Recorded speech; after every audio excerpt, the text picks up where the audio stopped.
Right now, almost 1 in 3 car buyers want to buy completely online, and if your dealership can't close that deal, someone else will. Accelerate My Deal Elite gives you real online checkout, ID and insurance verification, and dealer control without changing the way you work. Visit dealdoers.com to learn more. Welcome to Daily Drive for Tuesday, March 3rd, 2026. I'm Jake Neer in Detroit, in for Kellen Walker.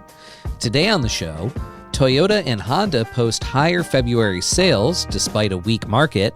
Nexperia's Chinese owner wants $8 billion as the Dutch block control, and auto suppliers rush to diversify beyond cars after getting burned by Stellantis.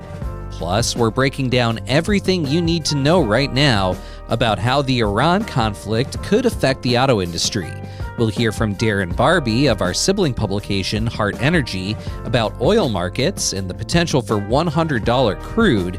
And Dan Hirsch of AlixPartners joins the show to talk about supply chain risks and what warning signs the industry should watch for. It certainly adds risk, and you've got to be thinking about rerouting anything that's going to go through that part of the world just out of an abundance of caution.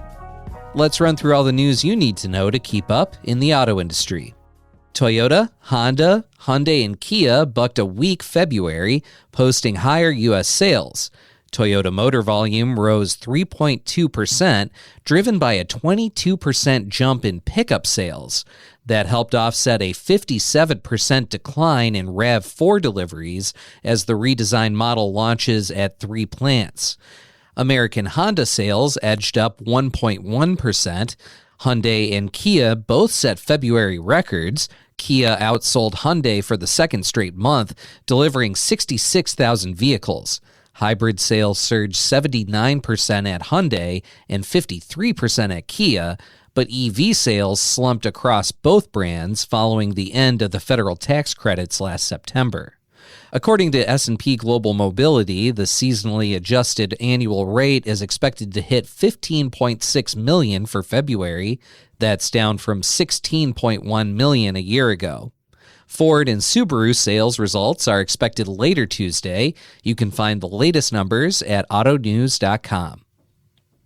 The Chinese owner of Dutch semiconductor supplier Nexperia will seek $8 billion in compensation if it can't regain control of the company. That's according to Shanghai Securities News. Wingtech Technologies plans to pursue the claim under a China-Netherlands investment treaty after a Dutch court suspended Nexperia's Chinese CEO and restricted Wingtech's voting rights. The dispute threatens global chip supplies. Shortages of Nexperia's semiconductors have already forced production cutbacks at Nissan, Honda, and Bosch. Wingtech can initiate arbitration starting April 15th. And auto suppliers are rushing to diversify beyond cars after getting burned by Stellantis volume crashes and failed EV programs. Steve Weibo of Riveron Consulting says every supplier wants to diversify, but penetrating new industries takes years. Dakota lost millions on Stellantis business and is now pursuing aerospace and energy under a new entity called Emotive Mobility. Aptiv is consolidating plants and targeting aerospace, defense, and telecom. CEO Kevin Clark says non-auto industrial sectors are growing faster than traditional automotive. BorgWarner just won a contract to supply turbine generators for data centers. And those are today's headlines. You can find more details on all of those stories at autonews.com. The conflict with Iran is raising serious questions about petroleum prices and supply chain stability for the auto industry. Joining me now from Houston to talk about the impact on oil and gas prices is Darren Barbee of our sibling publication, Hart Energy, who covers oil and gas markets. Darren, welcome to Daily Drive. It's good to have you here. Hi, Jake. It's great to be here. Can you kind of walk us through what's happening with oil prices right now because of this conflict with Iran and how that typically translates to gas prices here in the U.S.? Sure. So what's happening right now is you've basically got a bottleneck in the Strait of Hormuz, where Iran has not, I think, officially declared that the strait is closed, but this is basically a bottleneck of oil and refined products mainly Saudi Arabia and also Qatar. And when that is closed, it's very bad for oil and gas shipments because they can't get through. And again, Iran hasn't officially said it's closed. They've said things like, if you pass a ship through there, we're going to burn it. So more or less it's effectively closed. In terms of what it does for oil prices, for natural gas prices, you have something like, I think 20% of LNG or liquefied natural gas goes to the Strait, something on the order of 20 million barrels per day, just a huge amount of world supply. And so if that supply is sort of, in a chokehold, that necessarily means that we have countries, particularly Asian Pacific countries, and also some European markets that are damaged by that. Duration is the key here. So the longer this goes on, the worse it gets, the higher the oil prices in particular will go up. Of course, crude oil is the main ingredient for gasoline. So those markets that are relying on Middle Eastern crude for gasoline production and refined products, they're going to see an increase pretty swiftly. I mean, we saw already, just overnight, U.S. prices were up, I think, about 11 cents. That's only going to continue to go up if this continues. So, Darren, just from a historical perspective, what are analysts saying about how serious this could be compared to maybe some other previous crises that we've seen hit the oil market? Yeah, so you're seeing some analytical firms like Wood Mackenzie that are basically saying this, could lead to $100 oil. Keep in mind that, for most of 2025, we're in the mid to low 60s. Jumping up to $100 oil is not just a detriment to the people that are paying at the pump. It actually has recessionary impacts. So this is a major impact and could, according to the analysts, institute a real economic shock to the system globally. When we talk about the inflationary effects of this, does that, and I've been wondering about this, does this mean that it could be such a shock that it pushes up the consumer price index, or can it actually have knock-on effects to other parts of the economy that make inflation worse? I think it can. I think the primary thing, though, is if your business is shipping things, say Amazon or whatever, and your fuel prices are going up, that's an immediate, tangible effect for UPS, for anybody who does any kind of deliveries, but also people that are just, hauling food to grocery stores and things like that. Those gasoline prices go up, shoot up considerably. You could have some real inflationary impacts very, very quickly. And again, it all goes back to the duration of the conflict. How long is this going to last? If it's, a couple of weeks, we'll get through it a little quicker. If it stretches out, hopefully it will not, into, a couple of months, it becomes a much, much more serious situation in which it will take a long time to unwind. I think for our audience, there's a lot of people probably still have maybe a little PTSD from the 70s and the oil crisis back then. Is there any situation where we could see again, long lines at the gas pump, like sort of these like kind of extreme effects for consumers in the auto industry that we saw back then? So for the United States, we're in a completely different situation now than we were then. The United States produces well over 13 million barrels per day of oil, a lot of which can be used in our refineries. The rest of the refineries use a heavier crude than what domestic shell companies are producing. That's coming from Canada, about 60% of that. Another big chunk of it comes from Mexico. And we just get a pretty small amount from Saudi Arabia. So we would be able to absorb, I think, that shock. So no, I would not anticipate a real impact at the pump based on that. It would be likely based on other factors, including, hey, I can export oil and get a certain price in the United States versus a certain price overseas, which is going to be inevitably higher. Brent's going to be much higher, Brent being the benchmark crude for Europe. So no, I think we're not going to see anything like that. I think it's more along the lines of something like Kuwait, where it lasted in a certain amount of time and there was a premium for quite some time, and then it eventually subsided. That was a much longer duration conflict. Darren Barbee, senior editor at Hart Energy, thanks again for joining us. Really appreciate this. Glad to be here. Thanks. Coming up, AlixPartners' Dan Hirsch discusses supply chain risks and what warning signs the auto industry should watch for. That's next on Daily Drive. Are you a dealer creating a workplace culture your employees are proud to be part of? Applications are now open for the 2026 Automotive News Best Dealerships to Work For program. This isn't just an award, it's a chance to get real insight into what's working at your dealership and where you can improve. And we've expanded the categories this year, recognizing everything from technician experience and leadership development to AI enablement and employee retention. The registration deadline is April 17th. Find out more and apply at autonews.com. Hey, quick question. What if nearly 1 in 3 customers who walked onto your lot were ready to buy before they ever got there? That's not a hypothetical. That's actually happening right now. Almost 1 in 3 consumers say they want to complete their car purchase completely online. The question is your dealership able to close that deal online, or are you handing it off to someone who is? That's where AutoTrader's Accelerate My Deal Elite online checkout comes in. Accelerate My Deal Elite isn't just another digital retailing tool that takes the dealer out of the equation. It's built with you in mind. You stay in control of the deal. Pricing, terms, the whole thing. While your customers do the heavy lifting up front from the comfort of their home. We're talking real online checkout, built-in ID and insurance verification, and a seamless experience that fits right into the way your team already works. No ripping out your process, no retraining your whole staff, just more deals done faster.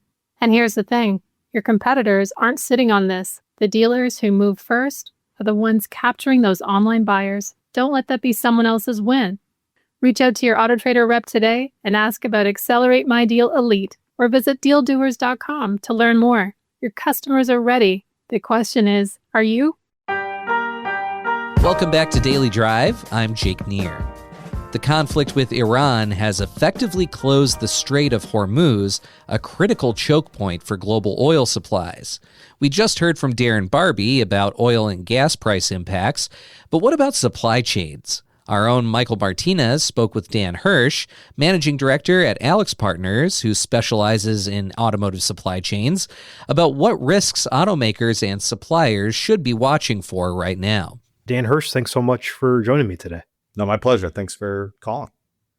So I know this is an extremely fluid situation. Things could change within a matter of hours or certainly days, but could you sort of set the scene for me right now on where things stand with the Strait of Hormuz, given the war, the conflict with Iran?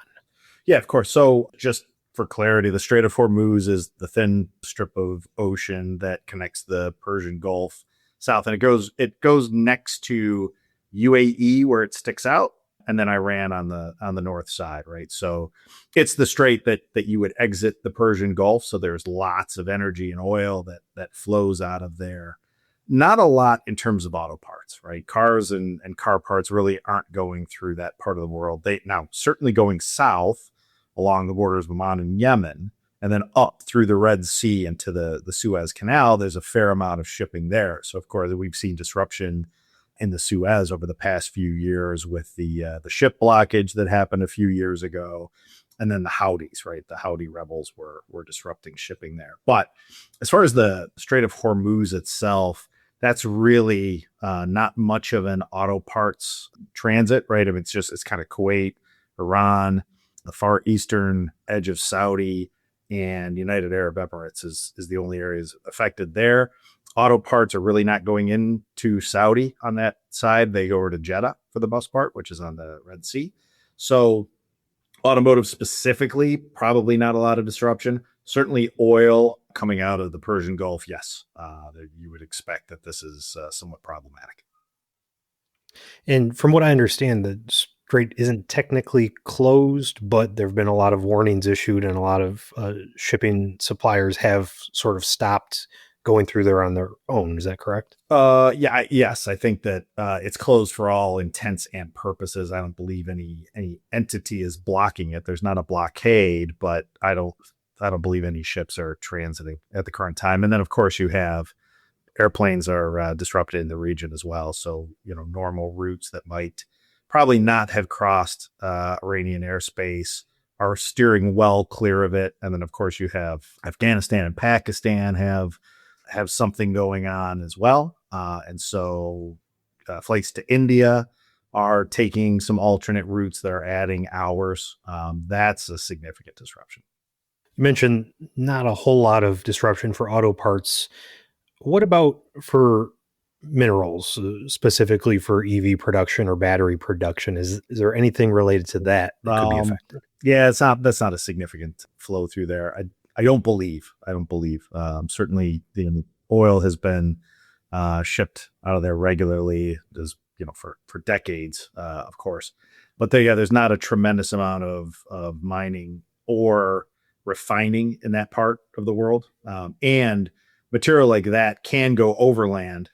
That whether it's through Saudi or up into Europe to get to the Red Sea if they had to, right? So that's a little bit easier to truck than oil, where it's either pipeline or ship, and pipelines require naphtha and other things that if you can't just like suddenly turn it on, like there's a significant flow, and so the oil is probably the most significant thing that's getting disrupted there. And what could be the outlook? I know the president has mentioned the U.S. and Israel's offensive could last weeks. If there's continued disruption for weeks, if not months, how could that impact oil prices and ultimately gas prices here in the U.S.?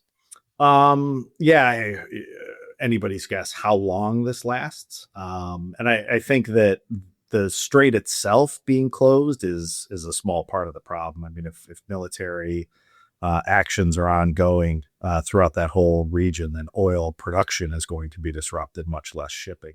So, you would expect that oil would spike and continue to spike. Now, are there other options? Are there other ways to move oil out of places like Saudi and Kuwait?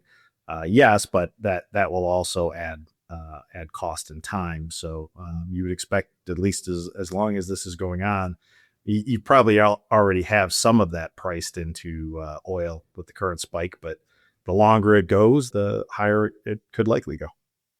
Any other issues or concerns for auto suppliers, for manufacturers, as they're monitoring the situation right now? Logistically, like I said, it's not a huge impact, but if this were to escalate in any meaningful way, it could certainly become as big or bigger than the Russia-Ukraine conflict, which had severe disruption of in a number of ways.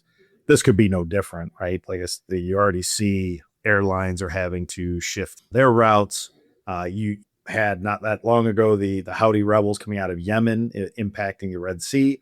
They haven't taken any action currently, at least as of my last reading, but they have aligned themselves historically with Iran. So you could be concerned that this shifts over to the Red Sea or the Suez Canal. That would be significantly disruptive. That would cause, much like the Evergreen blockage a few years ago, that adds weeks to transit times if they have to go around Africa or go the opposite direction and coming out of places like India and Thailand.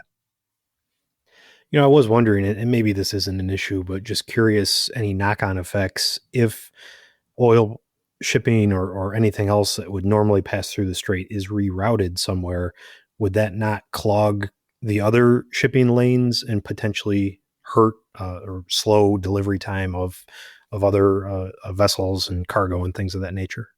I don't think you would see clogging in the same way that you see it with the Suez Canal, which is only one or two ships wide at many places, right? So that is a bottleneck.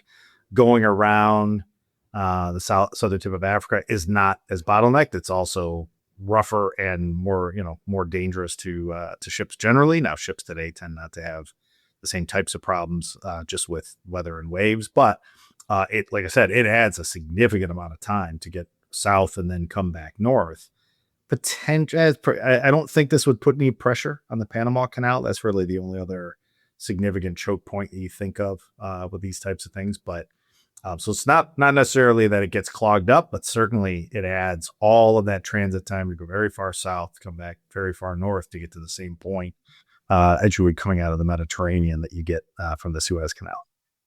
So your bottom line takeaway for the industry is, maybe not a huge impact at the moment, but especially, for oil prices, it could be a big burden as time goes on. Yeah, 100%. And then, instability in the region absolutely has knock-on effects that are going to be very hard to predict. Some will be somewhat obvious, but the attacks that you've seen and the instability there. But escalation, if it lasts too long, if more players get involved, that becomes a significant problem. And of course, for auto companies, this is just one more disruption, one more thing to be worried about, and have a backup plan for your backup plan. But the long and the short is it certainly adds risk, and you've got to be thinking about rerouting anything that's going to go through that part of the world just out of an abundance of caution. You sort of touched on this in your answers throughout, but are there any warning signs or any key issues you're looking at as the days go on, that if, that would be a red flag for you if something were to happen to say, okay, now we may really be in trouble here? Yeah, you haven't seen attacks on commercial shipping. You've seen mainly targeting military, but things could certainly go that way. That would be one. If you saw a bit of a resurgence of the Houthis again or something like that, that would be another. But an expansion away from just the Strait of Hormuz or just things that are very close to Iran, that's where you would start to really get worried that more significant disruption than just that small strait is likely instead of just possible. All right, Dan Hirsch, thanks so much for joining me. Thanks, Mike. Good talking to you. That's Daily Drive for today. I'm Jake Neer, in for Kellen Walker. Thanks to our own David Phillips and Yang Jian for their reporting for today's podcast. We also had reporting from Darren Barbie and Kurt Nagel of our sibling publications Hart Energy and Cranes Detroit Business. You can get the latest news on the Iran conflict, February sales results, and everything happening in the auto industry at autonews.com. We'd love to hear from you. Let us know what you think of the show and the topics we covered today. Send us an email at dailydrive@autonews.com or leave us a voicemail at 313-444-2774. And if you enjoy the podcast, remember to like, leave a review, and subscribe so you never miss an episode.